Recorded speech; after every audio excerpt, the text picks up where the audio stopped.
Enfin, la dernière conséquence concerne l'évolution et l'économie. Ricardo montre qu'il ne faut pas interpréter comme fécondité de la nature ce qui marque, et d'une manière toujours plus insistante, son essentielle avarice. La rente foncière où tous les économistes, jusqu'au Adam Smith lui-même,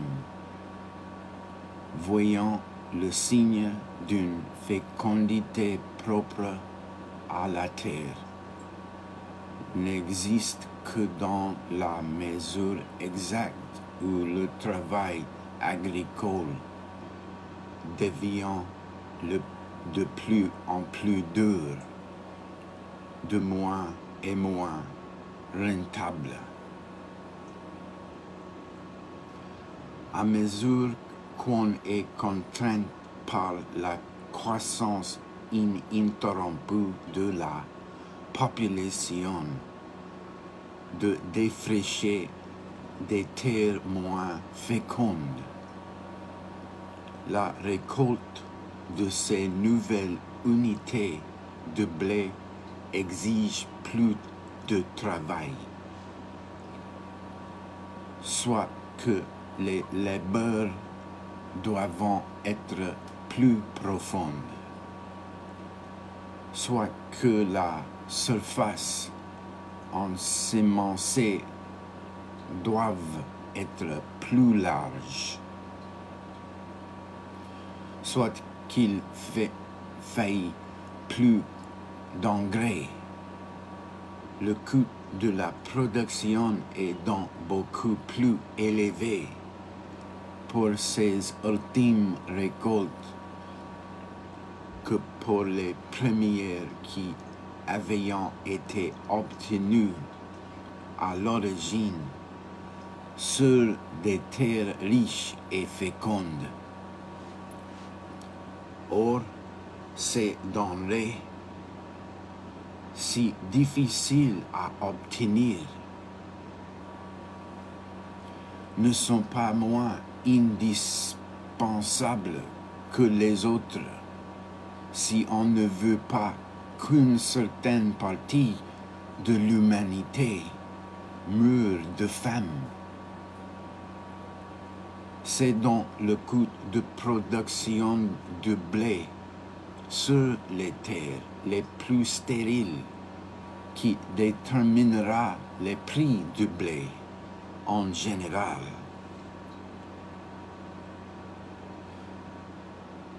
Même s'il a été obtenu avec 2 ou 3 fois moins de travail. De là, pour les terres faciles à cultiver un bénéfice accru qui permettent à leurs propriétaires de les louer en prévalente un important fermage.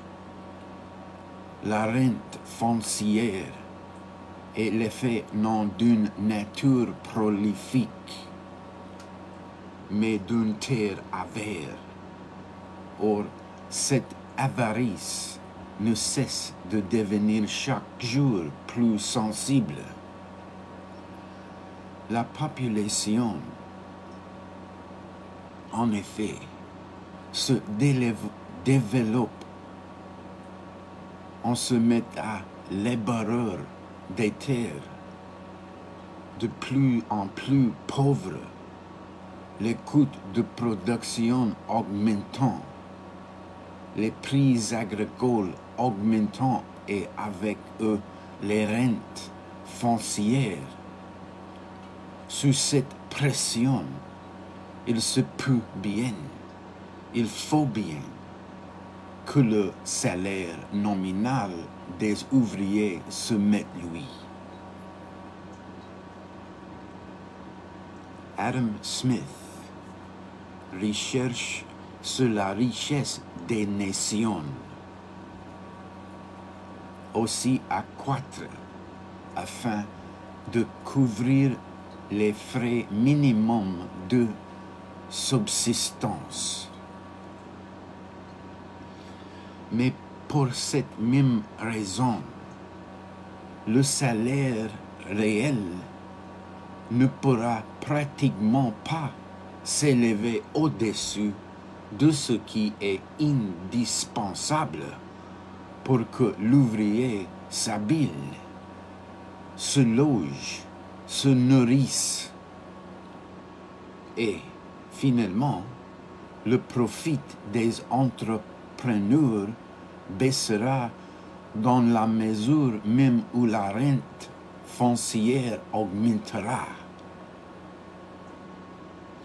et où la rétribution ouvrière restera fixe. Il baisserait même indéfiniment au point de disparaître si on allait vers une limite.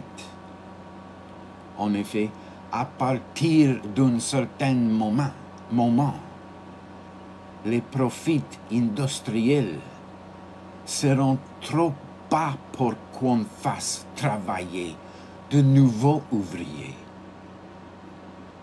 Faute du salaire supplémentaire, le main-d'œuvre ne pourra plus croître. La population deviendra stagnante.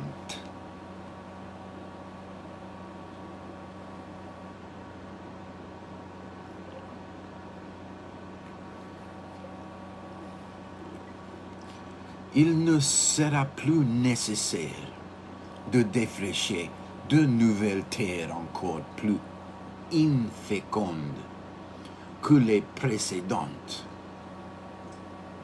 La rente foncière plafonnera et n'exercera plus sa pression coutumière sur les revenus industriels qui pourront alors se stabiliser.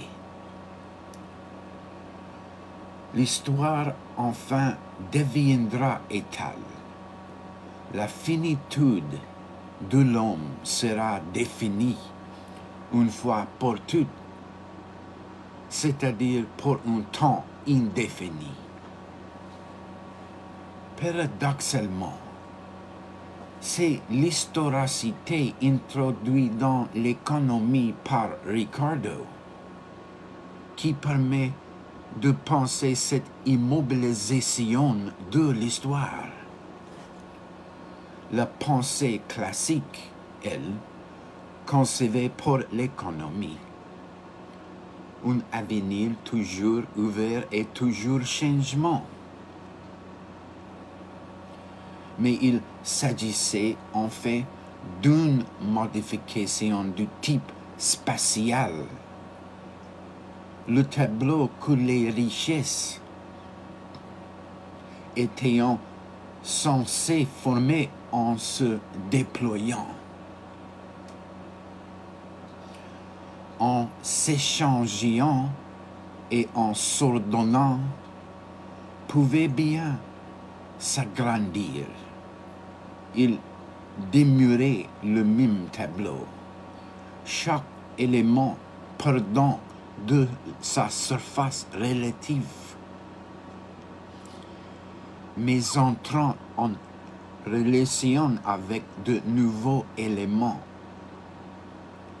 En revanche, c'est le temps cumulatif de la population et de la production.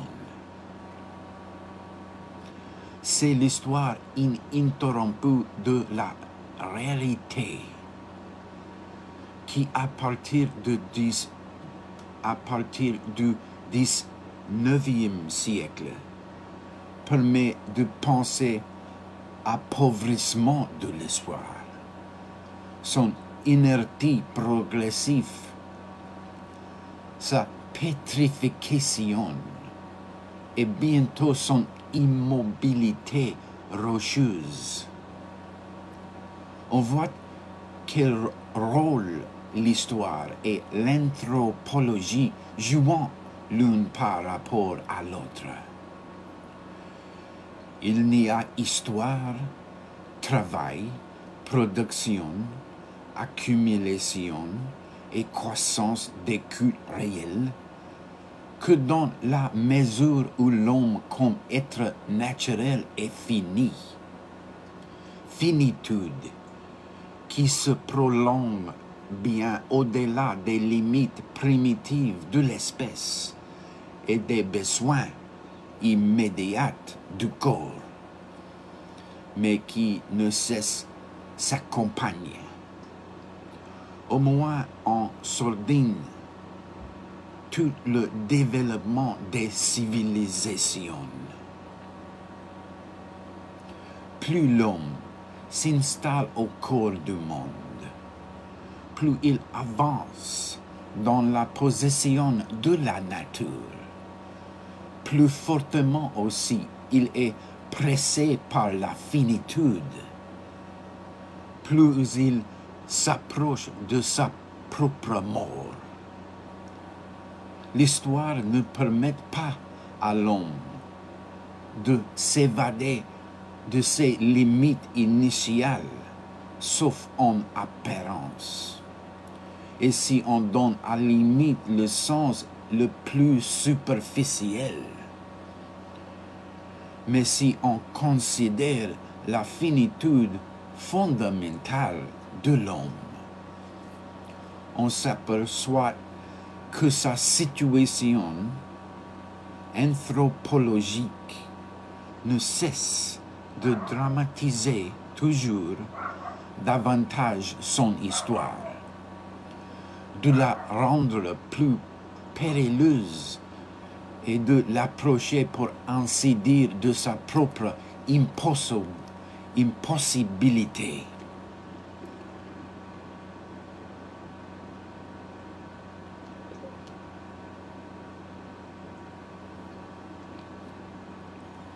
Au moment où elle touche à de tels confins, l'histoire ne peut plus que s'arrêter, vibrer un instant sur son axe et s'immobiliser pour toujours. Mais ceci peut se produire sur deux modes, soit qu'elle rejoigne progressivement et avec une lenteur toujours plus marquée un état de stabilité qui sanctionne dans l'indéfini du temps ce vers quoi elle a toujours marché, ce qu'au fond elle n'a pas cessé d'être depuis les débuts, soit au contraire qu'elle atteigne un point de retournement où elle ne se fixe que dans la mesure où elle supprime ce qu'elle avait été continuellement jusque-là.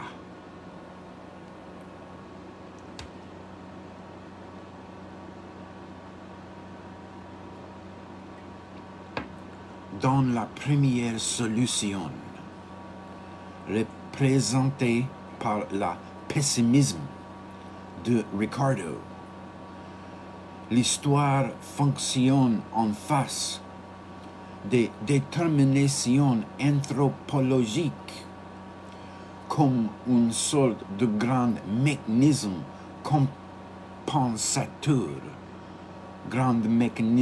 compensateur. Certes, elle se loge dans la finitude humaine, mais elle y apparaît à la manière d'une figure positive et en relief. Elles permettent à l'homme de surmonter à la réalité à laquelle il est voué. Comme cette carence devient chaque jour plus rigoureuse, le travail devient plus intense. La production augmente en chiffre absolu, mais en même temps qu'elle est du même mouvement. Les coûts de production, c'est-à-dire les quantités de travail nécessaires pour produire un même objet, de sorte qu'il doit venir inévitablement un moment où le travail n'est plus sustenté par la denrée qu'il produit, celle-ci ne coûtant plus que la nourriture de l'ouvrier qui l'obtient. La production ne peut plus combler le manque.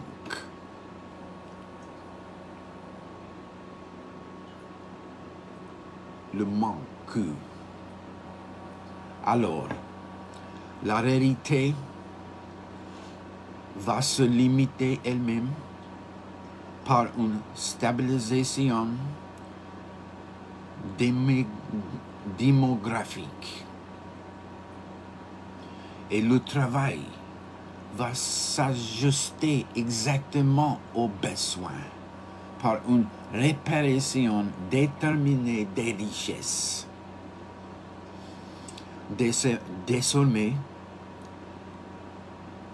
la finitude et la production vont se superposer exactement en une figure unique.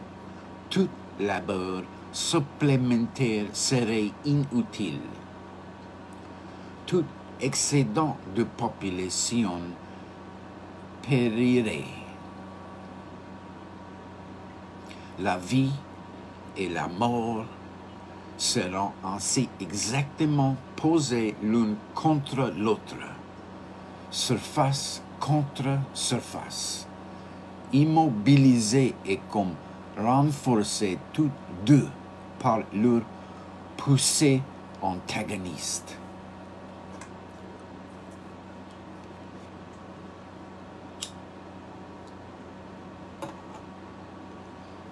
L'histoire aura conduit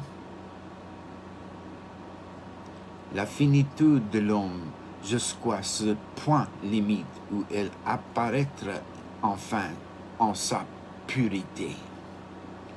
Il n'aura plus de marge qui lui permette d'échapper à elle-même.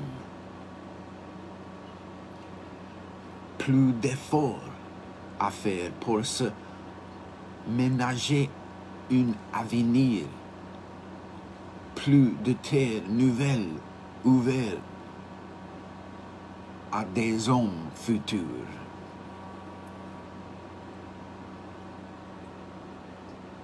Sous la grande érosion de l'histoire, l'homme sera peu à peu dépouillé de tout ce qui peut le cacher à ses propres yeux. Il aura épuisé tous ces possibles qui, bouillant un peu et esquivant sous les promesses du temps, sa nudité anthropologique, par de longs chemins, mais inévitables, mais contraignants. L'histoire aura mené l'homme jusqu'à cette vérité qui l'arrête sur lui-même.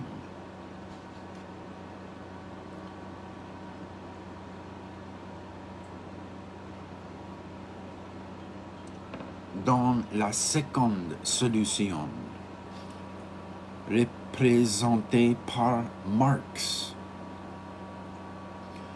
le rapport de l'histoire à la finitude anthropologique et déchiffrée selon la direction inverse. L'histoire, alors, joue un rôle négatif.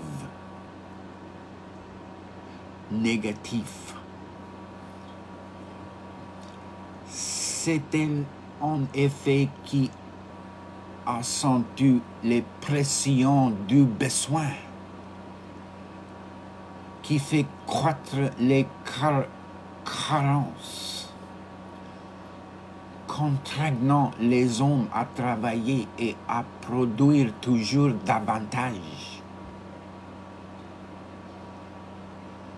sans recevoir plus que ce qui leur est indispensable pour vivre, et quelquefois un peu moins. Si bien qu'avec le temps, le produit de travail s'accumule, échappant sans répit à ceux qui l'accomplissent.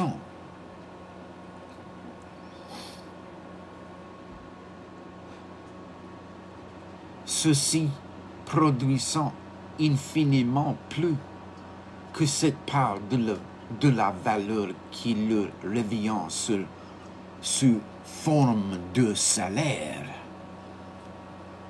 et donnant ainsi au capital la possibilité d'acheter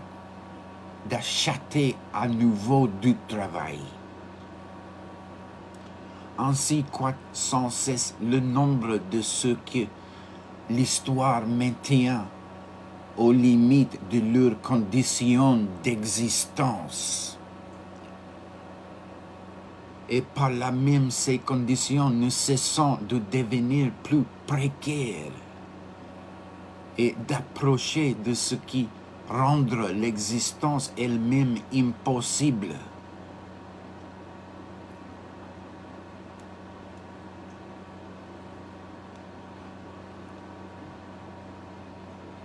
L'accumulation du capital, la croissance des entreprises et de leurs capacités, la pression constante sur les salaires, l'excès de la production rétrécissant le marché du travail, diminuant sa rétribution et augmentant le chômage.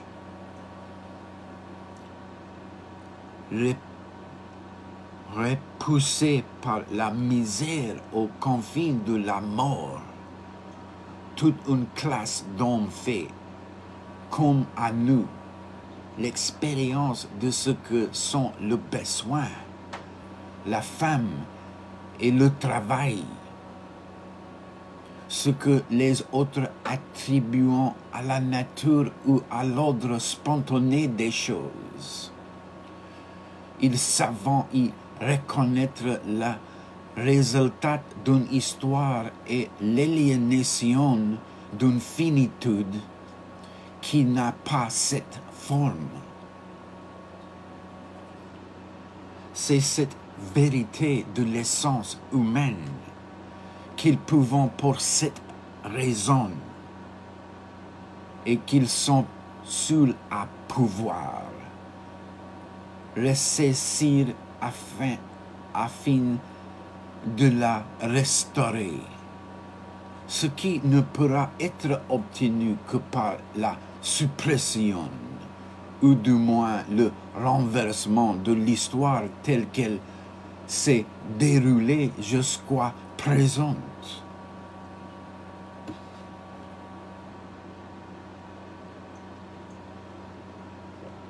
Alors, seulement commencera un temps qui n'aura plus ni la même forme, ni les mêmes lois, ni la même manière de s'écouler.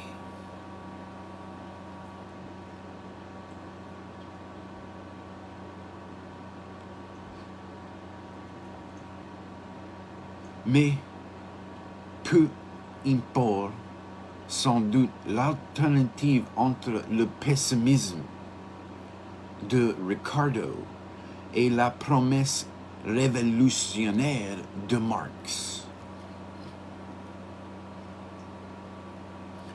Un tel système d'options ne représente rien de plus que les deux manières possibles de parcourir les rapports de l'anthropologie et de l'histoire, tels que l'économie les instaure à travers les notions de réalité et de travail. Pour Ricardo, l'histoire remplit le creux ménagé par la finitude anthropologique est manifestée par une perpétuelle carence, jusqu'au moment où se trouve atteint le point d'une stabilisation définitive.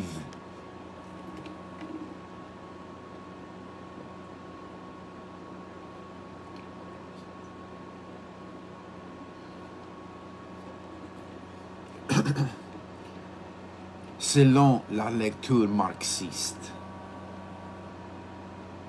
l'histoire, en dépossédant l'homme de son travail,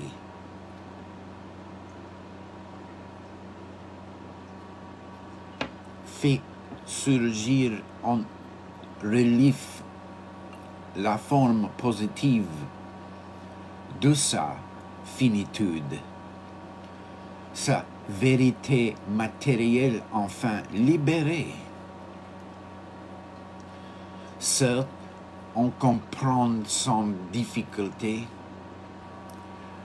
comment, au niveau de l'opinion, les choix réels se sont distribués.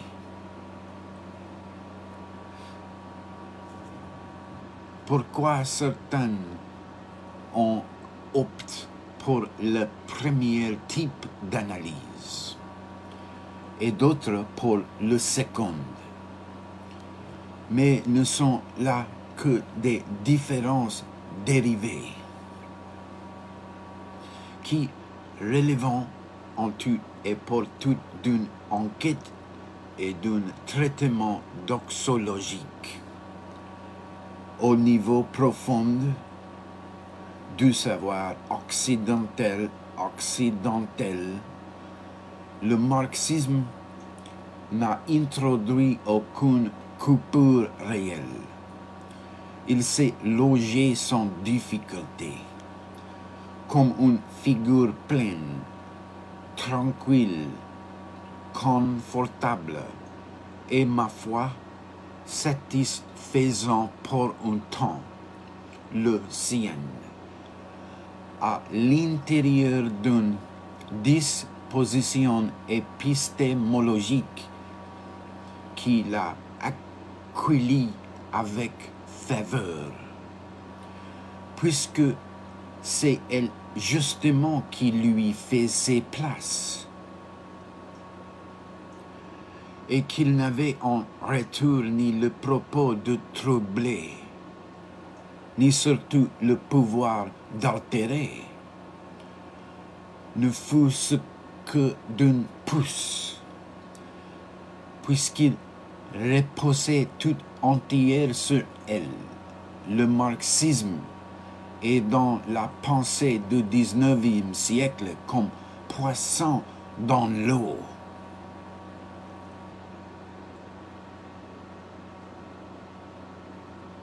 Like a fish in water. Marxism was accepted in the 19th century like a fish in water. Okay. C'est-à-dire que partout alors il cesse de respirer.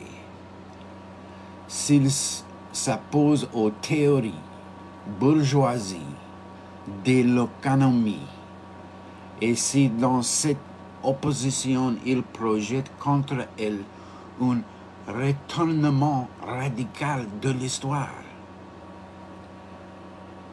Ce conflit et ce projet ont pour condition de possibilité non pas la prise en main de toute l'histoire, mais un événement que toute l'archéologie peut situer avec précision et qui a prescrit simultanément sur le même mode l'économie bourgeoise et l'économie révolutionnaire du XIXe siècle.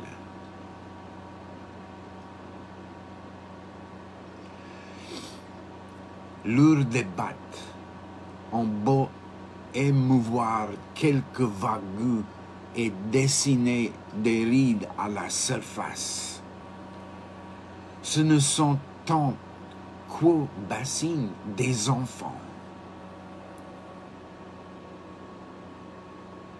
L'essentiel, c'est qu'au début du XIXe siècle, ce soit constitué une disposition du savoir, un figurant à la fois l'historicité de l'économie en rapport avec les formes de production, la finitude de l'existence humaine, en rapport avec la réalité et le travail, et l'échéance d'une fin de l'histoire, qu'elle soit ralentissement indéfini ou renversement radical.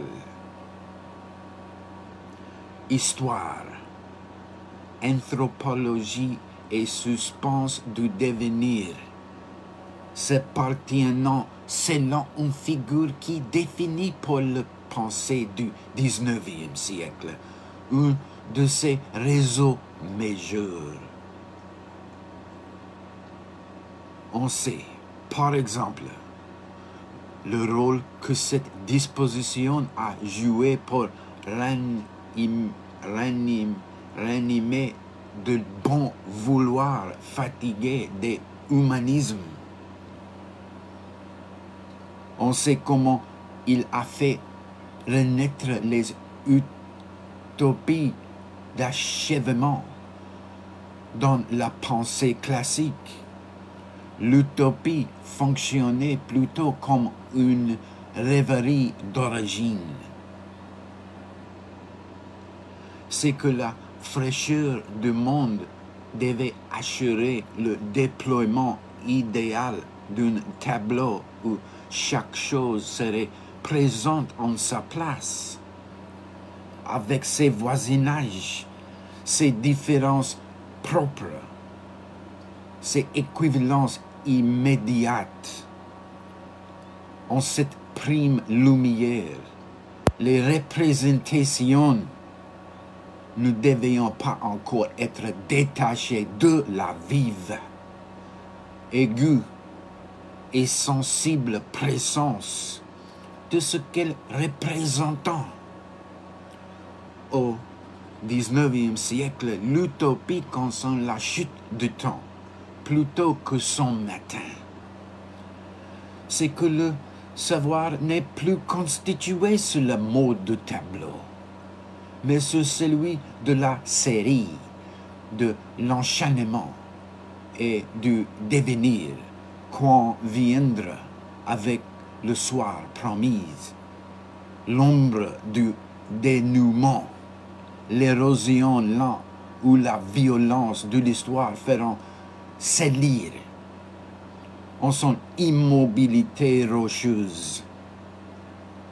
La vérité anthropologique de l'homme, le temps des calendriers pourra bien continuer. Il sera comme vide, car l'historicité se sera superposée exactement à l'essence humaine. L'écoulement du devenir, avec toutes ses ressources de drame, d'oubli, d'aliénation, sera capté dans une finitude d'anthropologique qui trouve en retour sa manifestation illuminée. La finitude, avec sa vérité, sont dans le temps. Et du coup, le temps est fini. Le grand songerie d'un terme de l'histoire, c'est l'utopie du pensée causale. Comme le rêve des origines, c'était l'utopie des pensées classificatrices.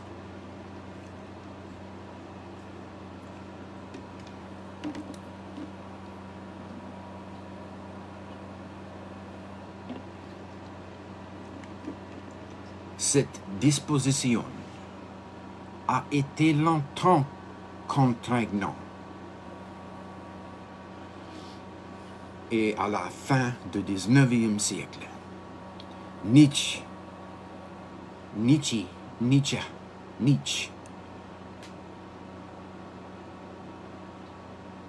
l'a fait une dernière fois scintiller en incendiant. Nietzsche l'a fait une dernière fois scintiller en l'incendiant. Il a repris la fin du temps pour en faire le mort de Dieu et l'errance du dernier homme. Il a repris la finitude anthropologique, mais pour faire jaillir le bond prodigieux de ce homme.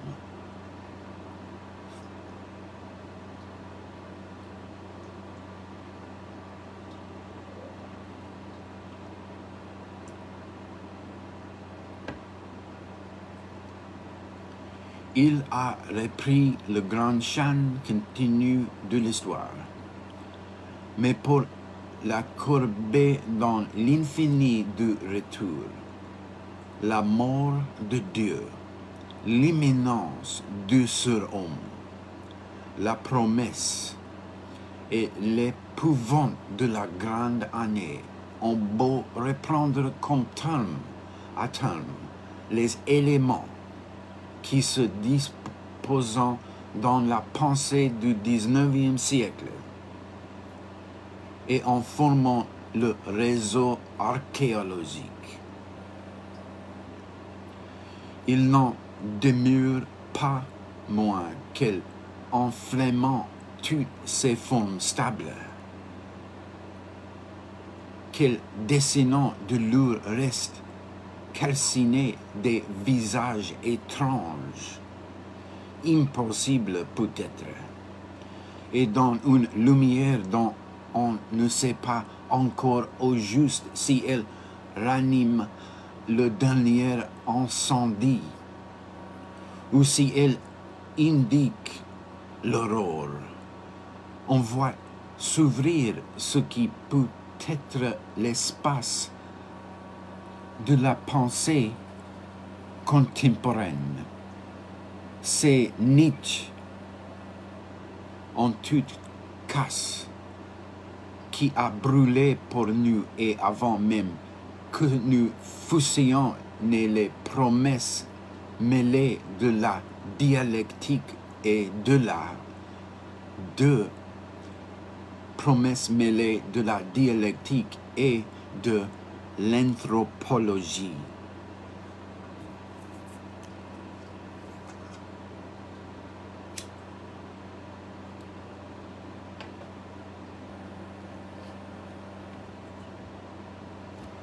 Part 3, Cuvier.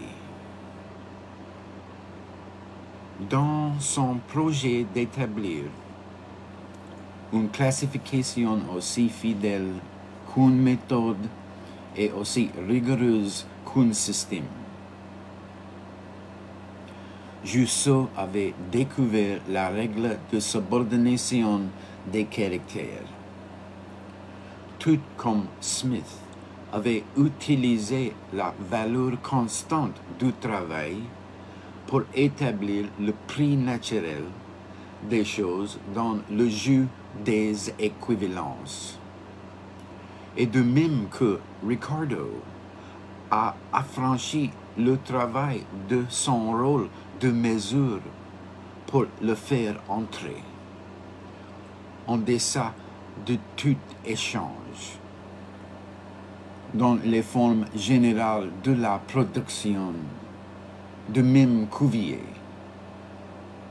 a affranchi de sa fonction taxonomique la subordination des caractères pour la faire entrer en deçà de toute classification éventuelle dans les divers plans d'organisation des êtres vivants.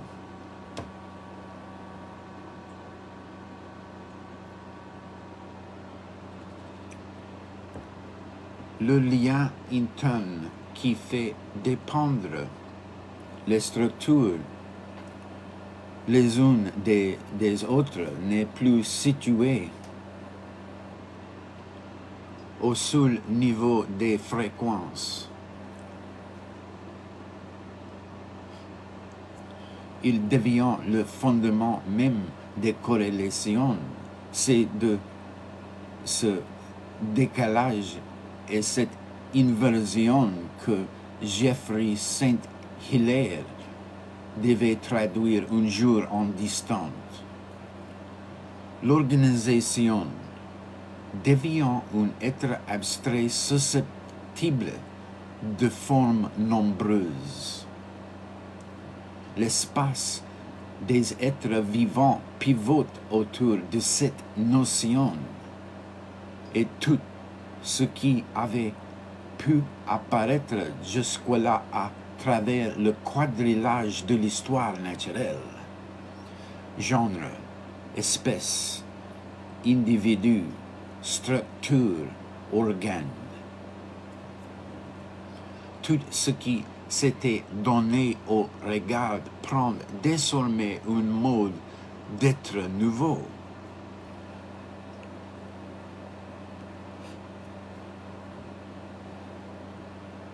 Et au premier rang, ces éléments ou ces groupes d'éléments distincts que le regard peut articuler quand il parcourt le corps des individus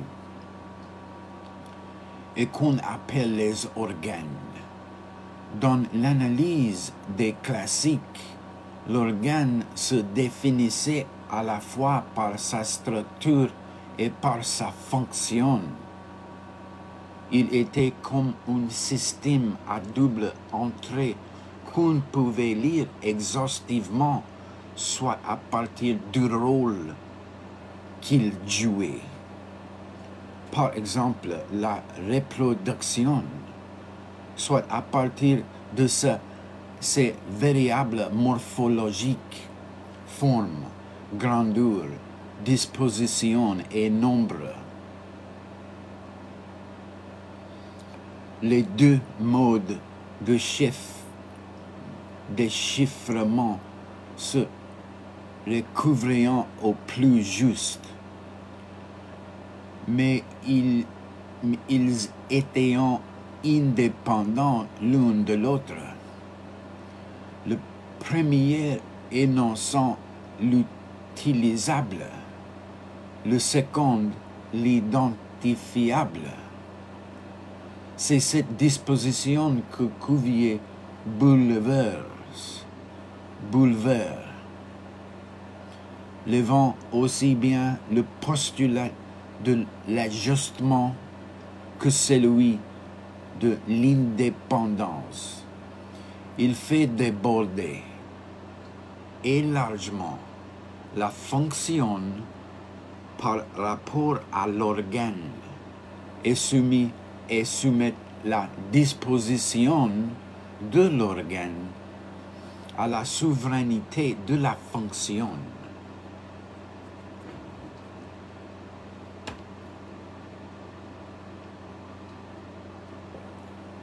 Il dissout, sinon l'individualité, du moins l'indépendance de l'organe.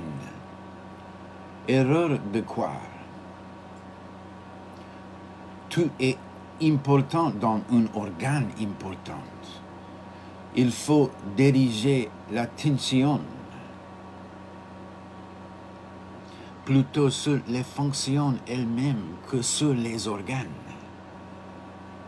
Avant de définir ceci par leur variable, il faut les rapporter à la fonction qu'ils assurent. Or, ces fonctions sont en nombre relativement peu élevé. Respiration, digestion, circulation, locomotion, si bien que la diversité visible des structures n'émerge plus sur fond d'un tableau de variables, mais sur le fond de grandes unités fonctionnelles susceptibles de réaliser et d'accomplir leur but de manière diverses.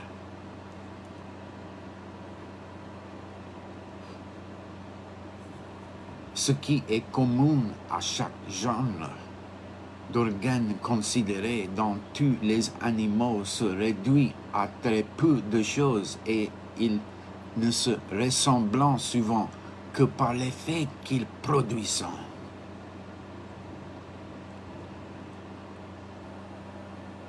Cela a dû frapper surtout à l'égard de la respiration qui s'opère dans les différentes classes par des organes si variés que leur structure ne présente aucun point commun. En considérant l'organe dans son rapport à la fonction, on voit donc apparaître des ressemblances. Là où il n'y a nul élément identique, ressemblance qui se constitue par le passage à l'évidente invisibilité de la fonction. Les branchies et les poumons, peu importe après tout s'ils ont en commun quelques variables de forme, de grandeur, de nombre. Ils se ressemblent parce qu'ils sont deux variétés de cet organe inexistant, abstrait, irréel, inassignable, absent de toute espèce descriptible, présent pourtant dans le règne animal en son entier et qui sert à respirer en général. On restaure ainsi dans l'analyse du vivant les analogies de type aristotélicienne. Les branchies sont à la respiration dans l'eau, ce que les poumons sont à la respiration dans l'air.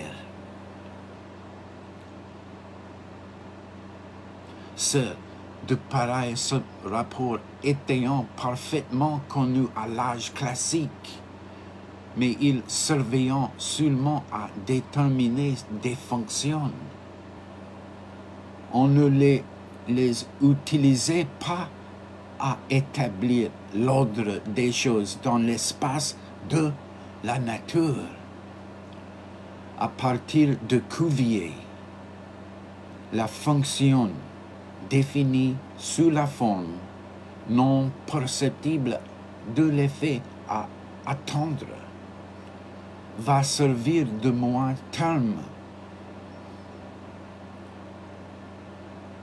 constante et permettre de rapporter l'un à l'autre des ensembles d'éléments dépourvus de la moindre identité visible.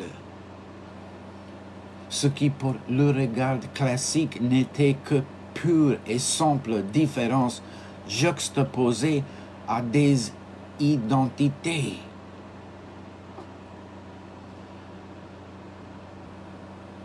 Doit maintenant s'ordonner et se penser à partir d'une homogénéité fonctionnelle qui le supporte en secret. Il y a histoire naturelle lorsque le même et l'autre n'appartiennent quoi un seul espace. Quelque chose comme la biologie devient possible lorsque cette unité de plan commence à se défaire et que les différences surgissant sur fond d'une identité plus profonde et comme plus sérieuse qu'elle.